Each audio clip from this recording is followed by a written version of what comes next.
Olá, meus amigos reparadores, meus amigos especialistas em autopeças. Meu nome é Leandro Lúcio, eu sou responsável pela linha de produto da Valcler Arrefecimento e também por vendas técnicas de produtos. Hoje a gente está aqui para poder fazer uma apresentação breve da Valcler Arrefecimento e, em seguida, vamos apresentar os nossos lançamentos, fazer também uma apresentação de um produto específico que nós temos, que é um aditivo de ótima qualidade, falar um pouquinho sobre o sistema de arrefecimento em geral e também sobre a qualidade da solução arrefecedora, que é muito importante nos dias de hoje, ok? Então, começando, vamos falar um pouco sobre a nossa matriz, que fica aqui em Guarulhos também, por coincidência, bem ali na cabeceira do aeroporto, a nossa sede principal, melhor dizendo, e fica aqui o convite para quando nós voltarmos a receber visitas, vocês estão convidados para poder fazer uma visita lá para a gente, para conhecer as nossas instalações, ok? Como eu disse anteriormente, a nossa sede aqui principal é aqui em Guarulhos, tá ok? Na Albert Lehmer. Nós temos uma outra unidade que fica em São Miguel Paulista, que é responsável por a fabricação de todos os produtos de termoplástico, plástico de engenharia, tá ok? E temos uma grande variedade de produtos, como a gente vai aí conhecendo no decorrer da apresentação. Queria falar um pouquinho para vocês de alguns lançamentos que a Valcler tem, exclusividade para o mercado. Nós temos um profissionalismo muito voltado para essa parte de desenvolvimento de produto, antes mesmo que qualquer concorrente tenha. Por quê? Porque nós queremos atender a real necessidade dos nossos clientes lá na ponta e, obviamente, não deixá-los partindo aí para um outro mercado, como talvez um mercado aí original, já que nós temos um produto de qualidade e atendemos essa demanda, tá ok? O primeiro produto que nós queríamos falar é sobre a válvula termostática do Renault Kwid e o Renault Sandero e o Logan, 3 cilindros, tá, pessoal? Apesar de muita gente passar uma informação errada para o mercado, como vocês podem ver aí na imagem, a válvula termostática, a de alumínio que vocês estão vendo agora, vocês podem ver que o bocal dela é um pouco maior. Essa é o motor 3 cilindros do Kwid, tá ok? Apenas essa. A outra válvula, que é a de plástico que está do lado da mesma válvula ali, no mostruário, você pode notar que o pescocinho dela é um pouco mais curto, o bocal dela é um pouco mais curto. Essa sim você vai aplicar no Sandero e vai aplicar no Logan. Apesar dos motores serem 3 cilindros, eles têm algumas diferenças, como a válvula termostática e outros componentes ali agregados. Além das válvulas do Kwid, do Sandero que nós falamos há pouco, nós também temos a linha de válvula termostática e flange do sensor de temperatura dos motores 3 cilindros da General Motors, ou seja, Onix geração 2. Como vocês podem ver no vídeo, nós temos a carcaça onde vai o sensor de temperatura, porque apesar de ser um motor muito recente, muito novo, já temos alguns problemas aí e já a Valcler sempre na frente já desenvolveu esse produto para que a gente consiga atender a demanda do mercado. O próximo produto que nós vamos estar mostrando para vocês agora também é de um motor 3 cilindros. Pessoal, os motores 3 cilindros têm uma característica, trabalha sempre em alta rotação, muitas das vezes, pela pessoa ter um conhecimento muito raso, acaba misturando um aditivo com outro, uma água específica proveniente da torneira, proveniente de uma água de chuva, isso danifica muitos componentes que nós produzimos. Nós vamos falar, inclusive, sobre isso depois, sobre a qualidade do líquido de arrefecimento.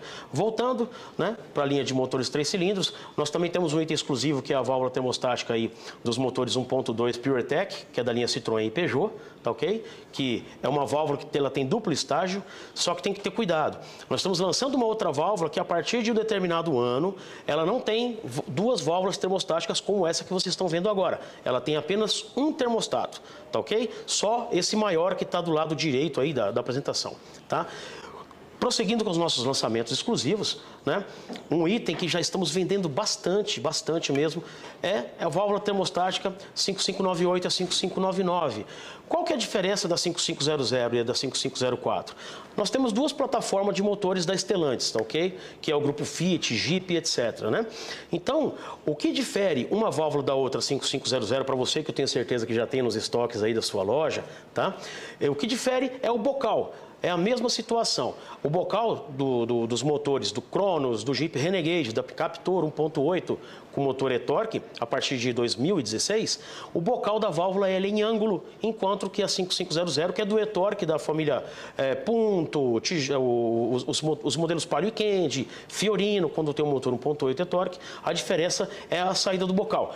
Uma é reta e a outra em ângulo, tá bom, pessoal? Tem essa diferença aí que é bastante razoável, tá ok? Próximo produto dos motores 3 cilindros. Vocês podem até se perguntar, poxa, mas você está falando de 3 cilindros? Esses motores, pessoal, são uma tendência, tá ok? Economia, né?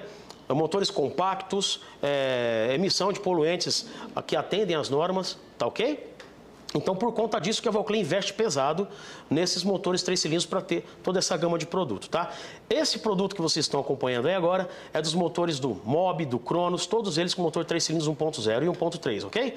E também nós temos a versão dela com e sem sensor. Nós sempre lançamos uma peça com sensor e também sem sensor. Vai da necessidade do cliente, tá bom?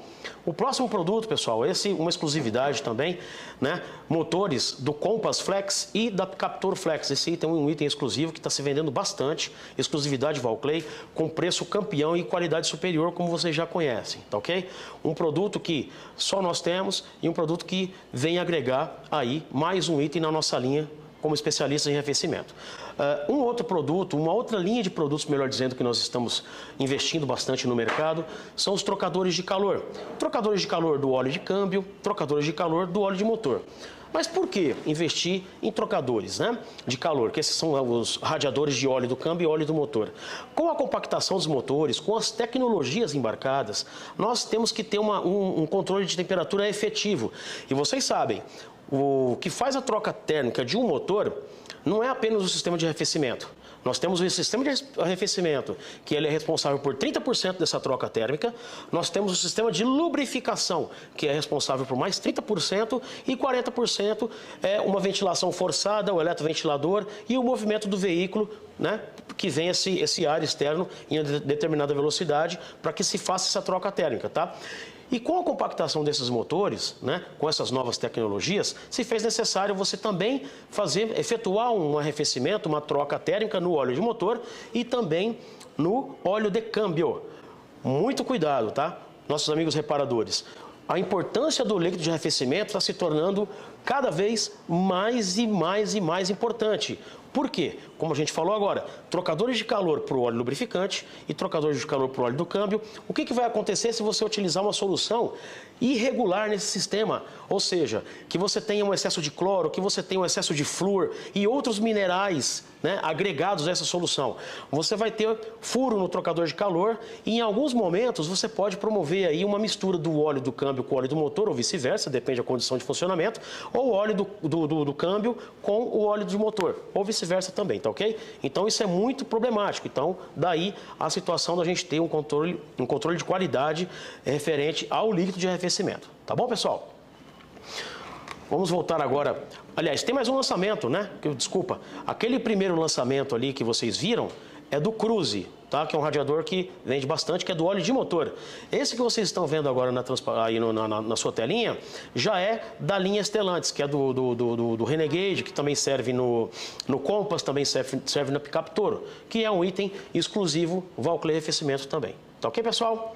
Voltando aqui agora para os slides, que num outro momento a gente pode apresentar mais e mais lançamentos, que são uma infinidade.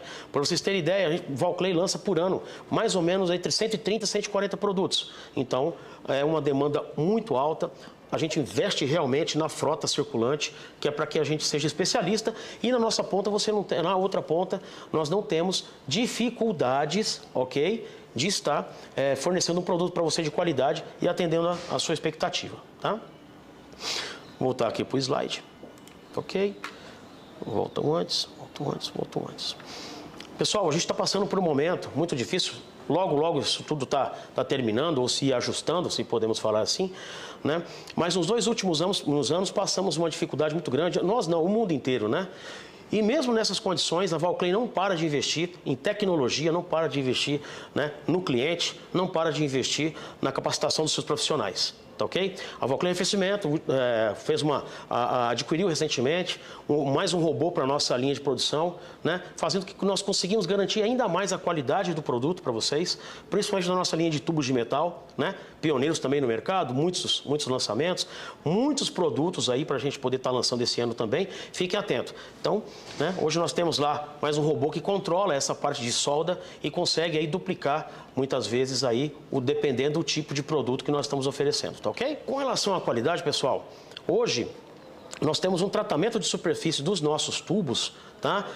com tinta epóxi e também, né, com outro tipo de tratamento, tá ok?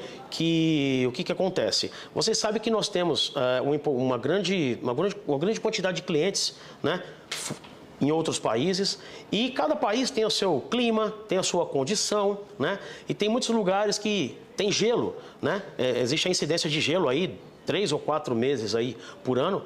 Então o que acontece? Nós tivemos que desenvolver um tratamento muito específico, né, para a linha de tratamento de superfície dos tubos de aço, como tinta KTL. O que é uma tinta KTL? É um banho por imersão, os mesmos que algumas montadoras utilizam para fazer o tratamento das suas carrocerias. E também temos a pintura em epóxi, que é uma pintura eletrostática, que tem uma alta resistência e um aspecto visual muito bacana. Tá? Como vocês podem ver aí na nossa transparência, hoje inclusive, né, esse tubo é um dos melhores. Os testes que nós fazemos de salt spray, que é um banho de uma névoa de sal juntamente com água, nós fazemos pelo menos aí 200 horas. A norma técnica aí de algumas montadoras determinam que seja 70, mas nós fazemos um pouco mais até que haja um ponto de oxidação. Tá ok? Então o nosso é acima de 200 horas que isso vem a acontecer. Isso é resultado de um tratamento de superfície eficaz. Por conta disso que às vezes o pessoal compara um preço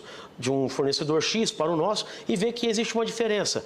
Mas nós fazemos o tratamento superficial, que é uma das partes mais caras no processo de produção dos nossos tubos de aço. Tal como os tubos de plástico também, tá ok, pessoal? Que nós temos uma matéria-prima específica, uma matéria-prima que tem a quantidade de carga de fibra razoável, que no caso atende às normas técnicas, então isso é um baita de um diferencial também, ok?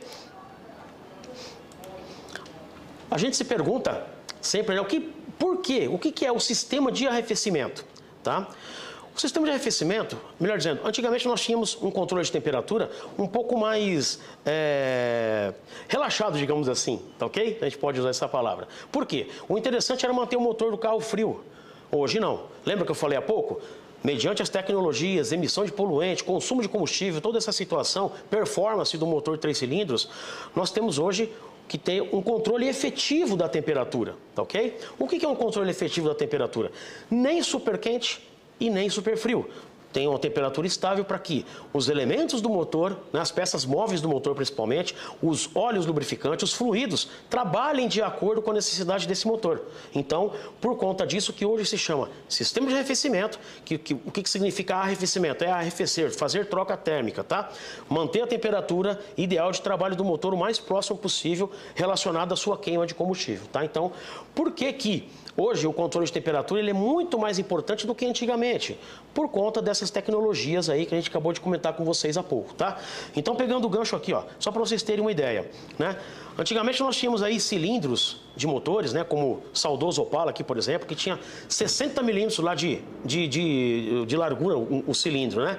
Para gerar míseros 98 cavalos, tá? Então hoje você tem um motor de 3 cilindros, né? Motores da linha Volkswagen, por exemplo, né? Motor EA211, que equipa o Gol geração 7, o Gol geração 7, que equipa também o Fox, Blue Motion e também equipa o Up, tá, pessoal? Esse motor, ele num dinamômetro, ele chega a gerar 130 cavalos, mais do que 130 cavalos, tá ok? Então, poxa, mas olha o tamanho o diâmetro do cilindro deles, 74,5 milímetros. O cilindro bem pequenininho e consegue gerar toda essa potência. Como que eu consigo isso? Além das melhorias tecnológicas, né, que o arrefecimento também está incluso, por exemplo, eu tenho 2 válvulas termostáticas nesse motor. Uma que controla a fluidez para um canto do motor, que é uma válvula primária, que nós chamamos de válvula primária, e a outra é uma válvula secundária, que ela já controla a fluidez lá para o bloco do motor, que já é um pouco mais... O interessante é fazer com que o bloco trabalhe mais aquecido para que você tenha na câmara de combustão um cenário de boa queima de combustível, né, quase à perfeição, para que não haja emissão de poluentes e a potência sobe bastante. Tá? Por conta disso que chamamos de sistema de arrefecimento e não mais sistema de refrigeração. Beleza? Pegando, pessoal, o gancho dessa situação de tecnologias embarcadas, né, apenas para a gente, para nível de conhecimento, hoje nós temos bombas d'água, por exemplo, nós temos ainda em muitos veículos bombas controladas por correia lisa, temos bombas d'água controladas por engrenagem e temos bombas d'água acionadas eletronicamente 100%.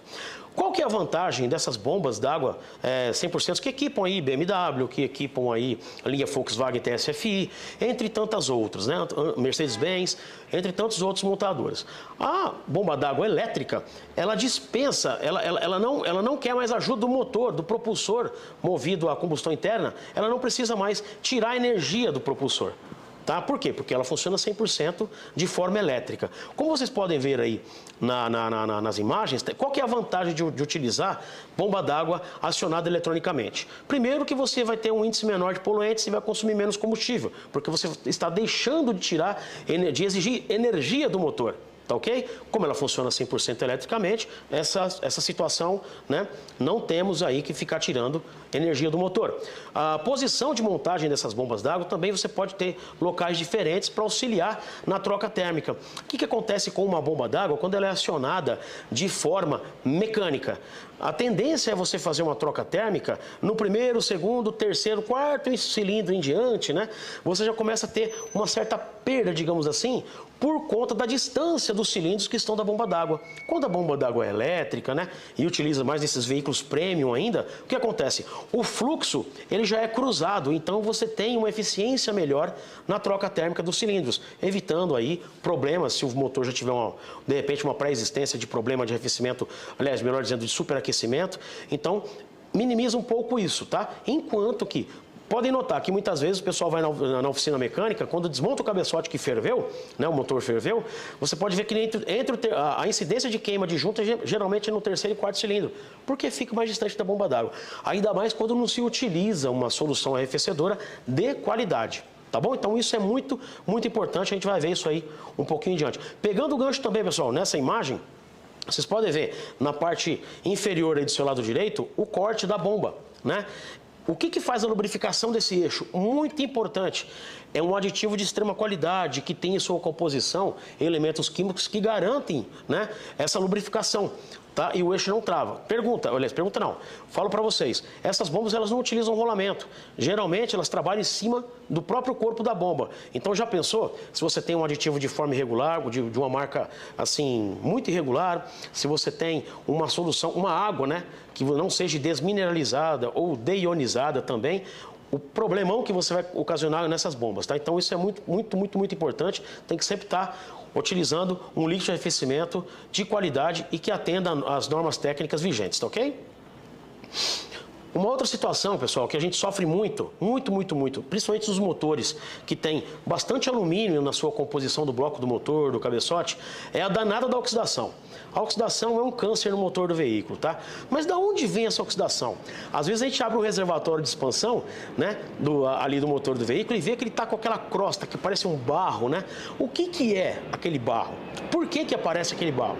Às vezes o pessoal até pensa, pô, será que colocaram areia ali dentro, alguma coisa assim, né, uma terra vermelha? Não.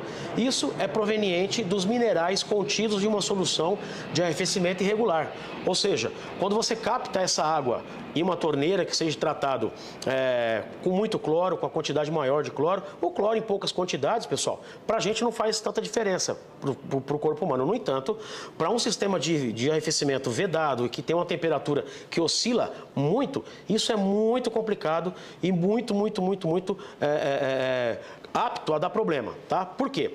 Quando você coloca uma água que tem que existam muitos minerais na sua composição, sódio, fósforo, ferro, seja lá qual mineral que for, a tendência desses minerais é com o movimento da solução arrefecedora, do líquido, né, que é um movimento circular por todo o sistema, é fazer um processo de cavitação, ou seja, esses pequenos minerais, que a olho nu é invisível, começam a se colidirem com as paredes do bloco do motor, do cabeçote também, e com isso vão desprendendo, né, partículas do bloco do motor, tal como do cabeçote. Por conta disso que fica amarelado. Desta forma, essa solução ela fica amarelada e chega até ali naquela forma de barro. Por quê? Porque, na verdade, vocês sabem que o bloco do motor é uma peça que ela é feita, né, com areia e com outros componentes químicos. É derretido, colocado no molde, tá? Mas, se você tem metais dentro de uma solução, já viu aquele ditado? Água mole, pedra dura, tanto bate até que fura. Vai acontecer isso, você vai ter cavitação, dá um monte de problema, como vocês podem ver aí nas imagens, tá? E o pior de tudo, o que acontece? Quando você tem um motor que tem um excesso de oxidação, o que pode ocasionar isso? no período que o motor está funcionando, você está aí trabalhando, utilizando o veículo, essa solução ela está conseguindo circular ainda pelo sistema, correto?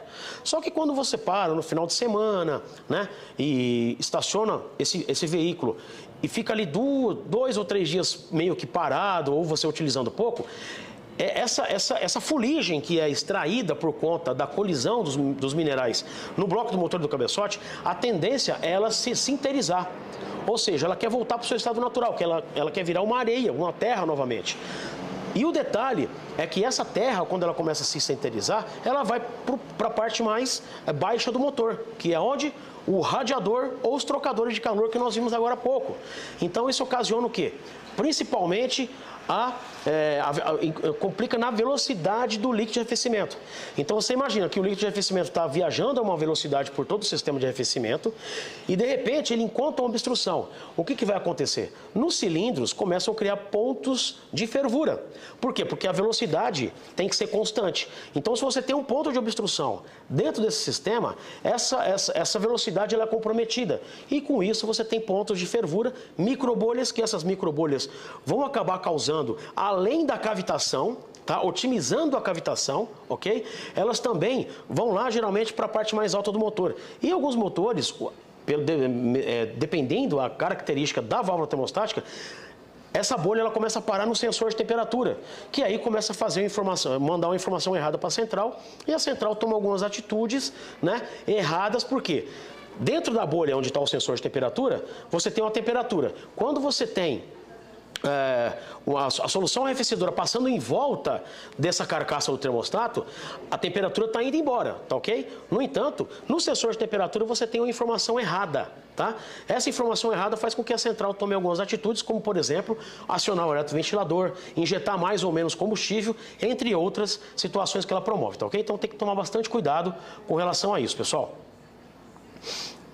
Vamos falar também um pouquinho de aditivo, tá? Não sei se vocês sabem, a válvula de arrefecimento tem um produto, um aditivo de extrema qualidade, aprovado pelas normas técnicas aí, a BNT 13705 é uma delas, tá?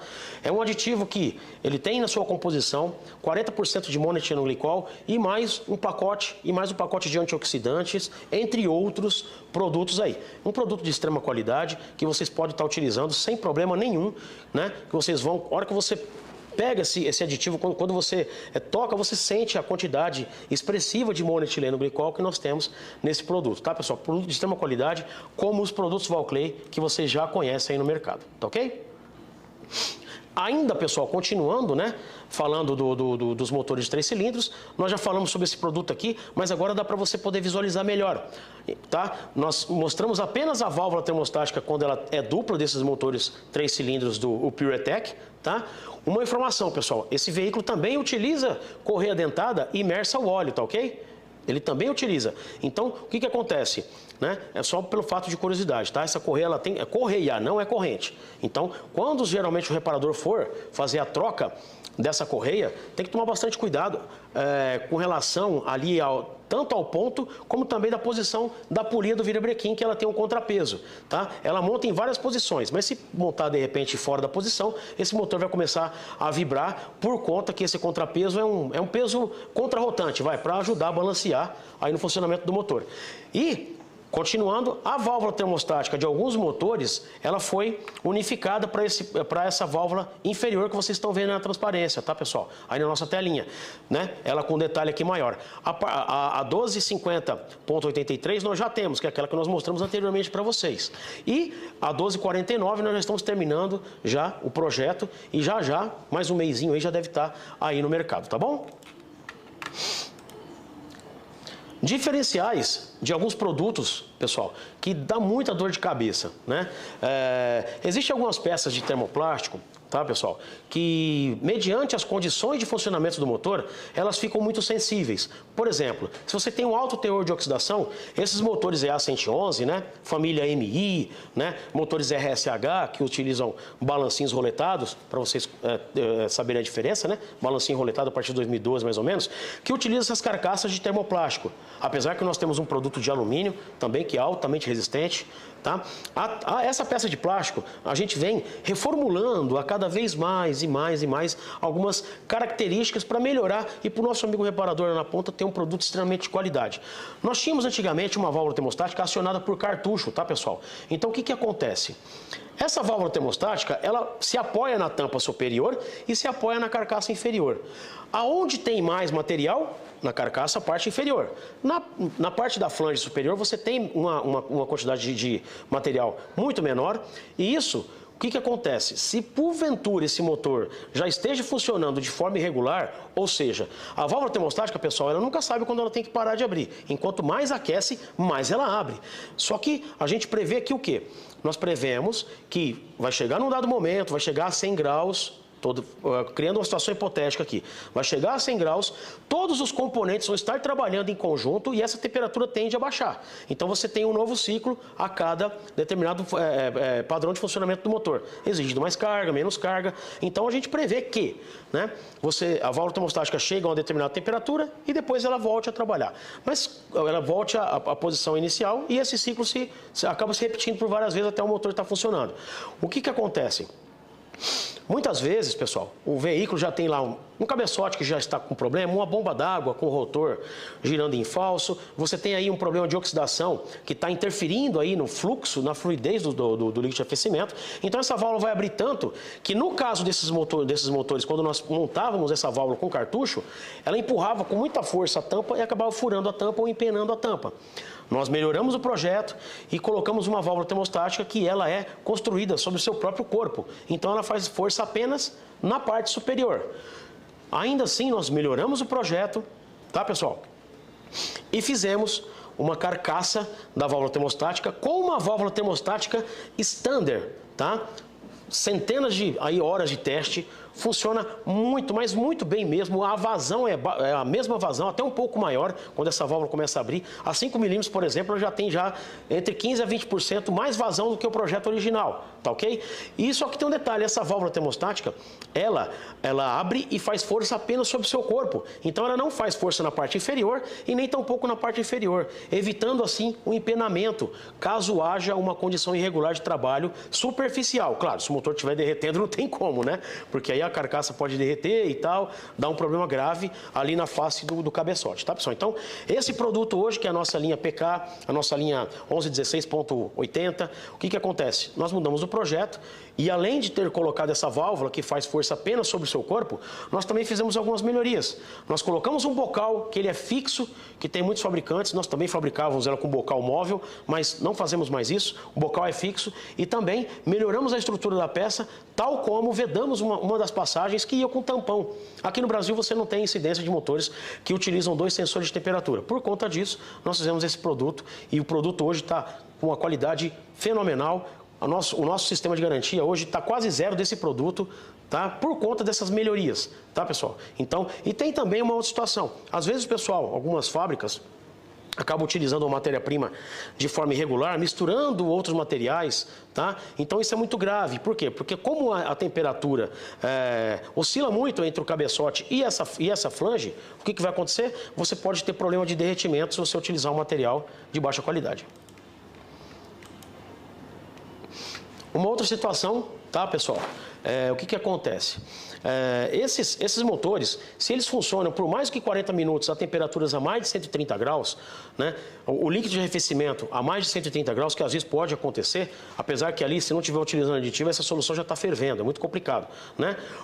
Lembra que eu falei para vocês? A válvula termostática abre tanto, né? Vocês podem ver aí na figura central, ela abre tanto que ela vence a resistência da tampa do termostato, né? E acaba empenando. Outra coisa também que a gente pede para, se for utilizar com cautela e não em lugares que não tem necessidade efetiva. Por exemplo, nas nossas carcaças vão acompanhado com um anel de vedação.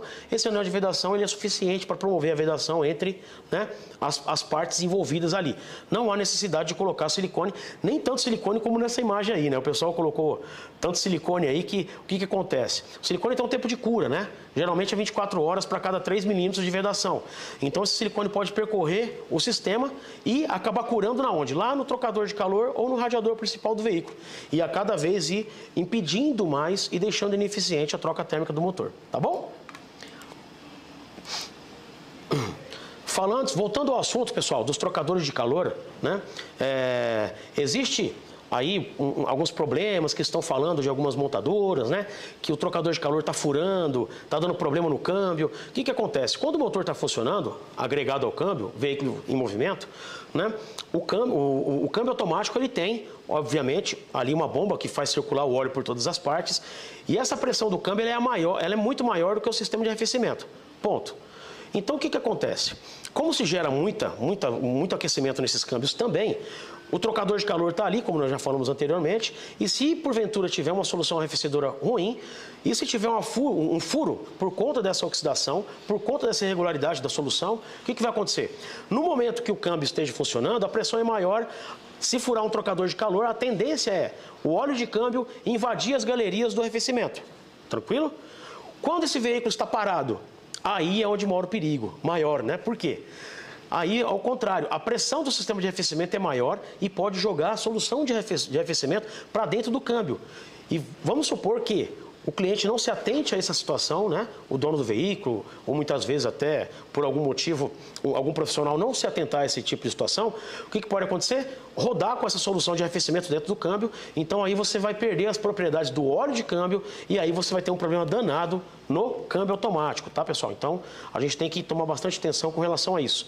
E hoje esses trocadores de calor eles são estão muito presentes em toda a frota circulante, às vezes até veículos aí 1.0 já está utilizando. O Up, por exemplo, já utiliza trocador de calor, né? A família Logan, né? Já utiliza também o trocador de calor. Então, hoje o que era uma tecnologia assim, bastante recente, já está mais recente ainda. Então, isso, né, tem que tomar bastante atenção, porque é mais um elemento que complica também no funcionamento irregular do sistema de arrefecimento quando há uma solução ruim, tá bom? Ou seja, uma água ruim, né, que não seja própria para o sistema e também, obviamente, um aditivo de má qualidade. Algumas situações, pessoal, que a gente vai falar sobre o motor Zetec Rocan, rapidinho aqui, né, porque já é um motor que já está aí bastante tempo, mas ainda assim se gera muita polêmica, tá? Duas polêmicas. Primeiro, falaram por aí que peça em alumínio, carcaça de válvula termostática em alumínio, às vezes pelo fato de... Isso é uma situação que não procede, tá? Mas falaram que o alumínio segura a temperatura e tal. Isso não existe. O alumínio é um material que ele conduz muito bem o calor obrigado. Por conta, vamos pegar até um exemplo dos trocadores de calor que a gente falou para vocês agora há pouco, né? Esses trocadores são feitos de alumínio. Tá ok? Então a troca térmica tem que ser eficaz. Radiador que antigamente era de latão, de cobre, hoje é de alumínio também. Então o alumínio tem uma propriedade de troca térmica muito eficaz. Isso não tem problema nenhum com relação a você utilizar uma carcaça de alumínio ou uma carcaça de plástico, que tem suas características positivas e negativas também. Não tem problema nenhum. Tá ok? O pessoal falava muito, levantou um folclore que o sensor de temperatura dava problema. Mesmo que naquela região do sensor de temperatura que tem um anel O-ring que limita a carcaça do sensor encostar na parede ali da válvula termostática de alumínio ou de termoplástico, o que acontece? Aquele sensor de temperatura, né, ele tem uma tolerância de trabalho de 20% até 70 graus e de 80 graus acima tem uma tolerância de 15% para mais ou para menos de funcionamento. Ou seja, o valor de resistência não tem nada a ver. Fiquem tranquilos, pode aplicar o produto numa boa, tá? E obviamente, né, pessoal, esse motor, ele funciona de duas maneiras. Com a válvula termostática elétrica acionada pela central, você tem um funcionamento que, na gasolina, a central eletrônica identifica através do sensor de oxigênio, a sonda lambda, né, primária ou secundária, dependendo do veículo, o ano do veículo, tá? E avisa para a central eletrônica, olha, está rodando aqui o percentual maior ou total é de gasolina. Então, a central eletrônica capta a temperatura lá da câmara da válvula termostática, faz uma conta e a partir dos 95 graus ela libera o sinal PWM para abrir a válvula termostática, tá? Aqui na parte superior, temos uma carcaça de alumínio e temos ali o conector elétrico da válvula termostática, que às vezes o pessoal pensa que é um sensor, mas ele não tem qualquer função sensorial. Quem tem a função sensorial é o sensorzinho cinza que fica na outra extremidade, aquele cinza que vai com um grampinho de metal, tá ok? Então essa situação de funcionamento na gasolina, 95 graus, beleza. Quando está no etanol, essa válvula começa a trabalhar a partir dos 99, 100, 101 graus, porque a central eletrônica identifica através do sensor de oxigênio que está queimando o combustível combustível, que é um pouco mais difícil de queimar, porque a densidade é maior, né, do etanol com o ar, e aí sim, ela deixa que a câmara de combustão aqueça um pouco mais, para que a gente tenha uma queima efetiva e acione o sinal PWM a partir de 100, 99, 101 graus. Tá ok? Tranquilo? Lembra que eu falei para vocês o sensor de temperatura? É esse cinza aqui, ó, que faz toda, né, que manda a informação, melhor dizendo, para a central, e a central toma algumas atitudes. Inclusive, se esse sensor tiver com problema, ou se esse sistema tiver com obstruções, acontece muito da central eletrônica tomar uma providência que a gente chama de recover. Então, ela aciona o eletroventilador na segunda velocidade como uma forma de proteger o sistema, tá ok? Por isso que às vezes o pessoal fala, coloquei uma válvula termostática, aciona o eletroventilador, que muitas vezes já está gravado no código de falha na central. Então, primeiro momento, sempre tem que fazer o quê? Inspeção visual nesse motor, verificar se ele está com aditivo em uma solução adequada, ok, pessoal? Falei para você que é um motor que trabalha a temperaturas um pouco mais altas do que o costume e a válvula é controlada eletronicamente. Então, tem que tomar bastante cuidado com isso, principalmente também com aquela situação que eu falei para vocês da oxidação, que dá muito problema. Às vezes também o pessoal faz adaptação de sonda lambda, corta o fio, e em vez de você fazer a união dos fios, né, do chicote da central com o sensor de oxigênio, não pode fazer solda. Você tem que sempre utilizar uma manilha para poder travar e um termo incolível para que evite de entrar a umidade, para que não haja oxidação. Quando você aplica uma solda, você está criando um ponto de resistência. E como a sonda lambda trabalha com uma tensão bem baixinha, em milivolts, pode acontecer um problema aí de erro de informação da sonda para o módulo. Aí o pessoal pergunta, Leandro, mas o que tem a ver? Tem a ver sim, como é que a central vai saber qual combustível está sendo utilizado? Já que a válvula trabalha 95 na gasolina e a 100 no etanol, né? Então tem que ficar muito atento com relação a isso, tá bom, pessoal? Falando um pouquinho, vou voltar um slide aqui, falando um pouquinho de teste dessa válvula, é um teste muito simples. Com o auxílio de um multímetro, você consegue estar colocando ali um multímetro na relação de resistência do multímetro, na escala de resistência do multímetro, melhor dizendo, e ali você tem que encontrar um parâmetro entre 13,9 até 17 ohms, quando você conecta ali a válvula termostática no multímetro, através daqueles dois terminaizinhos que tem no conector elétrico, tá bom? E se quiser fazer um teste mais efetivo ainda, com a válvula termostática fora do motor, você pode estar fazendo com auxílio do chicote e um ponto de 12 volts, uma bateria comum, tá? E faz o teste, conecta aí o positivo e o negativo na válvula termostática, você vai conseguir acompanhar a abertura dela ali mais ou menos 3 minutos e meio, até 5, no máximo 6 minutos. A gente pede para que esse teste não se prolongue, porque a válvula termostática, vale lembrar que ela está fora do seu habitáculo. Então aí ela não tem a troca térmica, pode queimar a resistência. Mas não se preocupe, tá? Na nossa embalagem, todas elas, da 1164, 1165, 1164AL e 1165L, você tem a nossa bula técnica que informa certinho para você poder estar fazendo o teste lá, tá bom? Vamos falar só um pouquinho aqui, pessoal. Qualidade da água. Lembra que eu falei para vocês? Muitas vezes o pessoal gosta de utilizar, ou por falta de conhecimento, né? Pega um pouco de água lá na torneira, aquela coisa toda. Principalmente nas grandes capitais, onde você tem os mananciais muito poluídos. Então, às vezes, o pessoal utiliza um pouco mais de cloro. Então, tem toda essa situação. A água proveniente da torneira, muitas vezes ela não faz mal para a gente, apesar que pode ser que tenha oxidação também, né? Que os canos às vezes têm oxidação, pode dar algum probleminha aí, mas não tanto como num sistema de arrefecimento. Por quê? Porque a presença de cloro é muito grande e o cloro ele tem uma característica muito peculiar. O cloro ele começa a liberar vapores a partir de 28, 30 graus, ou às vezes até menos, dependendo da condição. Mas o que acontece? O cloro, quando ele começa a liberar esses vapores, esse vapor é altamente nocivo a quem?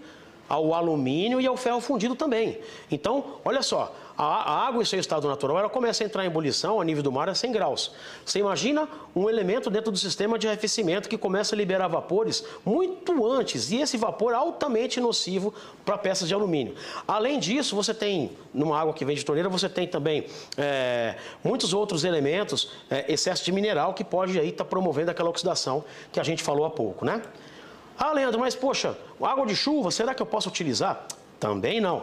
A água de chuva, né, apesar dela passar por um processo, né, aí de evaporação e depois retornar aí pra gente, o que acontece? Essa água ela tem um pH muito alto, tá? Então a tendência dela, o potencial hidrogênico dela é muito alto. Então a tendência dela é ficar muito alcalina. tá ok? Ou se não, às vezes até aparece também um pouco de minerais, mas não é tanto por conta desse processo de evaporação. Mas mesmo assim, esse potencial hidrogiônico, se ele estiver muito acima da tabela ou muito abaixo da tabela, ele vai ter um problema de oxidação, além de conduzir eletricidade, porque a carga de íons da água da chuva é muito maior, tá ok? O que são os íons? É quem promove a condutividade elétrica, né, por dentro da solução da água, no caso, tá? Então, além de uma água desmineralizada, você tem que usar uma água deionizada, isenta de íons, que é isenta de eletricidade e isenta de metais pesados, tá bom? Muitas pessoas me perguntam se a água do ar-condicionado também nós podemos utilizar. A água do ar-condicionado, apesar de ela ter uma baixa quantidade de minerais, ela tem um problema, tá? O ar-condicionado, ele retira o ar do ambiente, ele retira a umidade do ar e te devolve o ar refrigerado. Essa umidade ela é descartada através dessa decantação, né? No caso, o pessoal gosta de aproveitar essa água do ar-condicionado.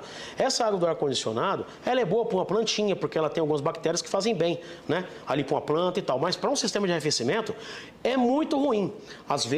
Muitas vezes, o nosso amigo reparador aí sabe disso. Você deixa o carro parado lá de um dia para o outro, a mangueira, mesmo assim, ela está inchada, né? E tal. Isso são as bactérias se proliferando, criando ali, né, uma colônia muito grande dentro do sistema de arrefecimento, e isso faz com que você tenha ar no sistema.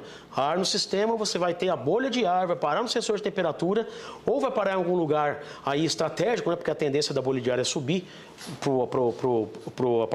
a parte mais alta do sistema, e isso é um problema, tá ok? Então, água de ar condicionado também, só para uma plantinha ali, tá? Aguar uma horta, né? Tranquilo, tá bom? Água de rios e água de poço.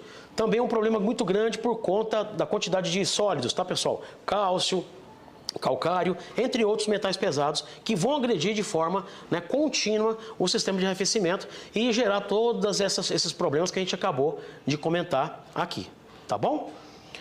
Água mineral, às vezes o pessoal fala, não, mas eu coloco só água mineral. Não, pior ainda, porque a água mineral, o nome já diz, né? Você está tirando, você está matando as bactérias, mas deixando os minerais. E quando você deixa os minerais, para o nosso corpo, né, todos esses minerais, ele é muito bom. Agora, para o veículo, para o motor, melhor dizendo, para o motor do veículo aquecido, que tem variações térmicas ali, né, desde 30 até 120, 140 graus, dependendo a situação que você exige do motor, aí você tem um problema, tá bom? Vamos colocar a água certinha, tá? Sempre a gente fala, utilizar uma água desmineralizada, uma água deionizada. Se preferirem, compre um aditivo já também diluído, ou compre um aditivo concentrado, né? Que a grande maioria prefere aditivo concentrado e fazer a mistura. Então, vai misturar. O aditivo da Valclay, por exemplo, você pode tá utilizando 50% de água deionizada e desmineralizada e 50% do produto, que você vai ter aí um produto de extrema qualidade e você não vai ter nenhum problema de corrosão ou qualquer outro tipo de irregularidade que agrida o sistema de arrefecimento, tá bom, pessoal? Apenas para efeito de conhecimento, vocês podem ver essa próxima transparência. Olha o que a corrosão faz num sistema de arrefecimento, né? Então aí o pessoal às vezes, poxa, mas o meu veículo nunca utilizou aditivo. O motor do meu veículo, melhor dizendo, nunca utilizou um aditivo. Isso você vai ter que sempre levar seu veículo para um reparador, um especialista, para avaliar o sistema se você pode utilizar um aditivo e uma água desmineralizada, ou os dois juntos, obviamente. Por que a gente fala isso? Ah, Leandro, mas por que isso? Não, porque se o seu motor já estiver comprometido, tá? Nessas condições que você pode ver nas transparências, o aditivo vai fazer o trabalho dele, que o aditivo, uma das principais funções é não deixar a água ferver a determinada temperatura. A solução, ela pode chegar até 110, 115, 120 graus em algumas situações e não entrar em ebulição, ou seja, não ter ar, não ter bolhas de ar, tá ok? E também o ponto de congelamento levar a -1, -2, -8 graus, ele não congela. Aqui no nosso caso, obviamente, isso é muito raro de acontecer, mas no sul do país, extremo sul do país, às vezes pode acontecer uma situação dessa. Então, além de promover essas duas situações, tá? Não deixar ferver e não deixar congelar, o aditivo também tem uma ação de limpeza no sistema, de eliminar a ferrugem, porque no seu MEG, na sua mistura, melhor dizendo, o que acontece? Você tem antioxidantes, e esse antioxidante vai fazer o papel dele, que é tirar toda a ferrugem, e às vezes essa ferrugem ela está tão incrustada ali em alguns lugares, que ela está evitando um possível vazamento. É que nem você jogar a sujeira para baixo do tapete quando chega a visita. Então isso é complicado, tá bom? Então tem que sempre avaliar e pedir para o reparador de confiança estar avaliando para vocês, tá bom, pessoal?